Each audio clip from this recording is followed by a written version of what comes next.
Hey guys, today I'm going to be showing you how to do the spring gradient design. Now I'm only going to show you the method on one nail, but to get to full look, you just repeat the same steps on all the nails with the colors of your choice. Unfortunately, the one I filmed gave me some trouble, but it was an unusual issue that I was able to fix later on. You shouldn't have the same problem, so let's begin. After prepping the nail, apply a base coat. I'm using a long-lasting one because I want this manicure to last a few days. Remember to cap the tip, and especially when doing gradients, be sure to push your cuticles back so the skin around the beginning of your nail is nice and puffy. It'll make it neater. Next, add one coat of white polish. You don't need to make it opaque because that'll come with the sponging later.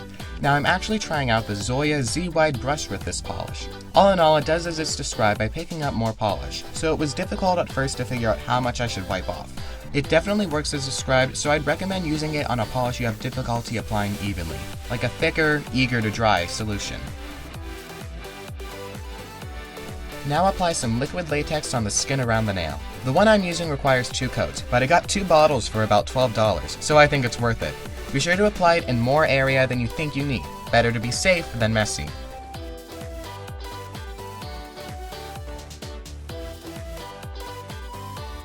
Cut up a makeup sponge so you have one piece for each color. It's best to do this ahead of time so you don't have to worry about it later.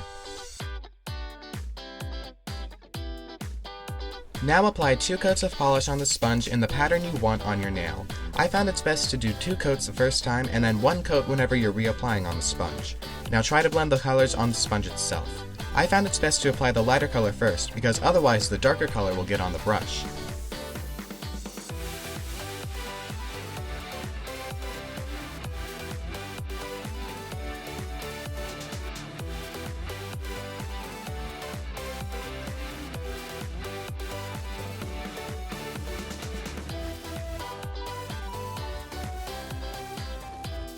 Next, you want to lightly dab the design on your nail. A light touch is best, and don't try to bounce the sponge on your nail or your dabs won't be as accurate. Now around here you can see the issue. There's a hole in the middle of my polish. Looking back, I think it was because that part of the sponge may have been concave, so be sure to cut your sponge as evenly as possible. After letting it dry for about a minute, I reapplied polish on the sponge and went in for a second coat. As you can see, the hole is only getting worse.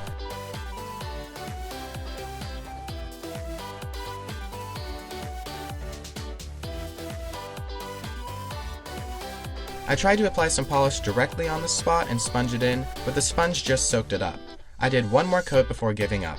Luckily, the other nail went much smoother. I waited for the other nail to dry completely before applying another coat that saved it.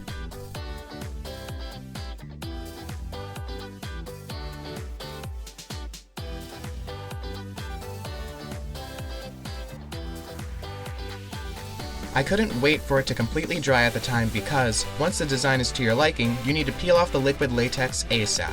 If you let it dry completely, it could risk pulling out your manicure. I went and filmed me peeling off the other nail, which you can see had a much smoother gradient.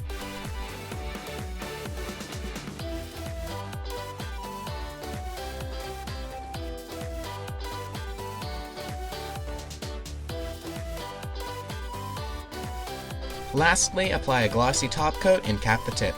After this, you'll want to clean up. I recommend using a Q-tip dipped in acetone to get the bigger messes, and a cleanup brush in acetone with the smaller spots.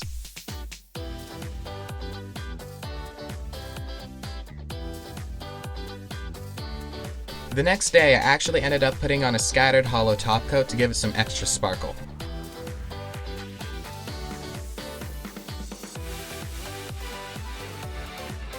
Alright, that's all for this video. I hope you enjoyed and learned something, and be sure to like and subscribe. If you want more nail art content, be sure to check out my playlist and Instagram. For rants and humor, check out my other playlist and my TikTok. Until next time, bye ya!